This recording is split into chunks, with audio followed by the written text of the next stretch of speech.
Bismillahirrahmanirrahim. Assalamualaikum warahmatullahi wabarakatuh.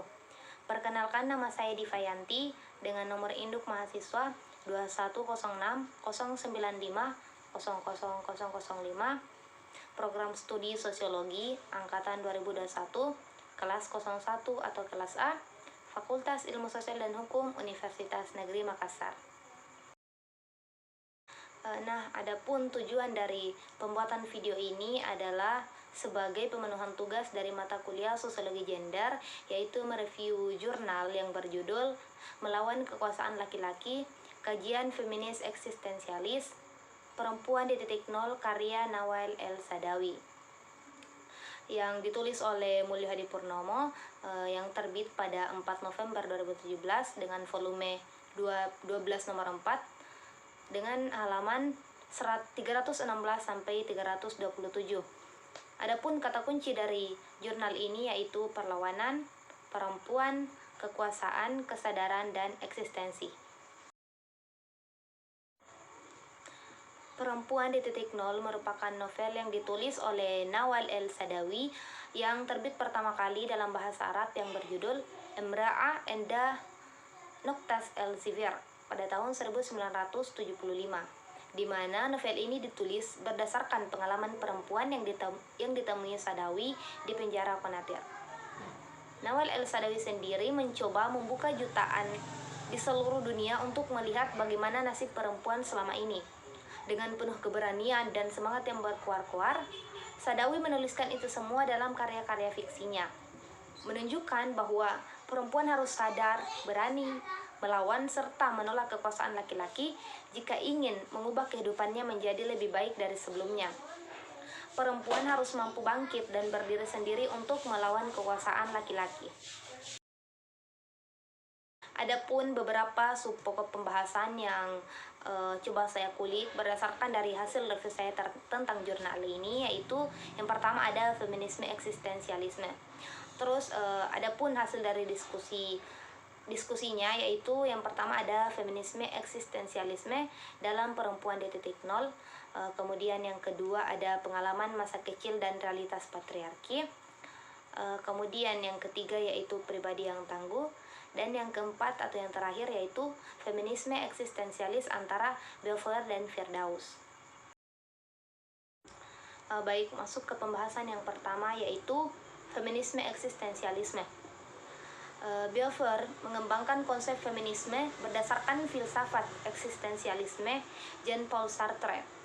Beauvoir menekankan bahwa konstruksi sosial merupakan sebab utama mengapa mekanisme diri atau subjek mengontrol perempuan sebagai yang lain atau objek.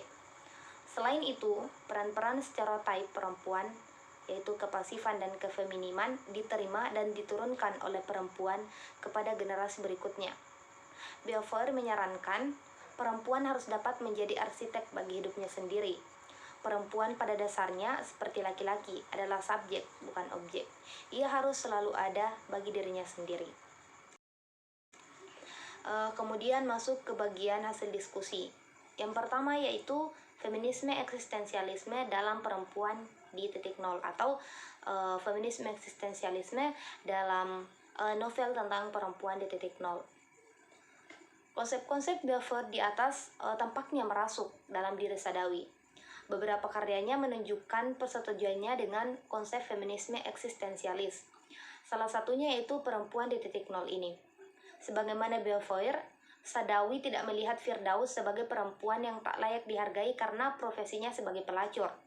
Justru sebagai pelacur, mampu memberikan esensi pada dirinya sendiri, berhasil menemukan eksistensi dirinya, dan menjadikan dirinya sebagai subjek. Dengan tegar ia hadapi peristiwa-peristiwa buruk yang menimpa dirinya. Dalam arti yang lebih luas, kekuasaan dapat diraih perempuan sepanjang perempuan sendiri mau bertindak untuk meraih itu sebagaimana pernyataan Sartre di atas. Beralih ke pembahasan kedua yaitu pengalaman masa kecil dan realitas patriarki. Firdaus merupakan seorang anak perempuan yang lahir dari keluarga petani miskin yang tak dapat membaca dan menulis, namun taat menjalankan perintah agama, yaitu agama Islam. Pada masa kecilnya, Firdaus telah mendapatkan pengalaman seksual bersama dengan teman-temannya, juga dari pamannya sendiri. Kata Ketaatan beribadah ternyata tak menjamin kehidupan pribadi yang bersih. Demikian juga dengan kekerasan atas budaya patriarki yang telah menjadikan Firdaus dan perempuan lainnya sengsara. Agama ternyata tak dapat membendung perlakuan laki-laki terhadap perempuan untuk menomorduakan dan menekannya. Karena perilaku seperti itu telah menjadi tradisi, maka anak perempuan pun harus dibiasakan untuk bersikap dan berbuat seperti itu. Sadawi melalui tokoh Firdaus akan berusaha menelanjangi pribadi-pribadi yang tak lagi mengindahkan agama sebagai alat kontrol moral. Ia melihat fungsi agama yang tak lagi mampu melindungi wanita dari penindasan dan penyiksaan laki-laki. Bahkan, dikatakan justru dari agama tersebut perilaku laki-laki dapat dibenarkan. Firdaus hanya ingin melindungi eksistensinya dan menunjukkan bahwa perempuan bisa berbuat sebagaimana yang dilakukan laki-laki terhadap kaum sejenisnya, yang tak layak menerima penindasan tanpa alasan.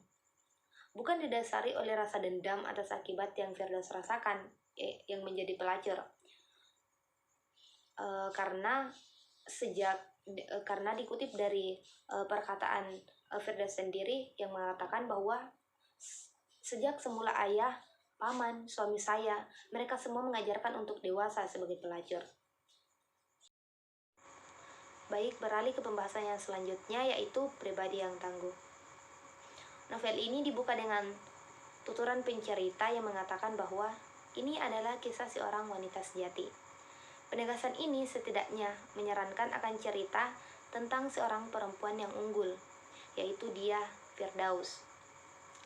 Firdaus merupakan seorang perempuan yang berkepribadian tangguh, bercita-cita tinggi, ulet, berani, dan dapat menentukan dirinya sendiri. Belum lagi atas cerita penolakan Firdaus terhadap permohonan gerasi presiden atas hukumnya, ia tidak takut mati demi cita-cita, kebebasan, dan harga dirinya. Figur Firdaus dalam pikiran dan perilakunya membuktikan bahwa konsep Beauvoir sekaligus juga menyangkal konsep Freud yang menganggap bahwa perempuan adalah manusia yang tidak lengkap karena tidak memiliki seperti yang dimiliki oleh laki-laki. Sebagaimana penyangkalan Beauvoir, Firdaus telah memantapkan dirinya sebagai seorang pelacur yang tidak pernah merasa memiliki kekurangan organ apapun. Selanjutnya, feminisme eksistensialis antara Beauvoir dan Firdaus. Seperti yang telah disinggung di atas bahwa ada hubungan pemikiran antara Nawal El-Saadawi dari novel Perempuan di Titik Nol dan konsep feminis eksistensialis dari Simone de Beauvoir. Cara penentuan dari Firdaus seperti terungkap di atas salah satu bukti adanya hubungan pemikiran tersebut. Sebagaimana asumsi Beauvoir, berdasarkan penjelasan ontologis dengan konsep being atau adanya, terjadinya patriarki karena perempuan sebagai jati diri didefinisikan oleh laki-laki. Selain itu, 3 strategi yang dapat mengubah kehidupan perempuan pun ada dalam diri Firdaus.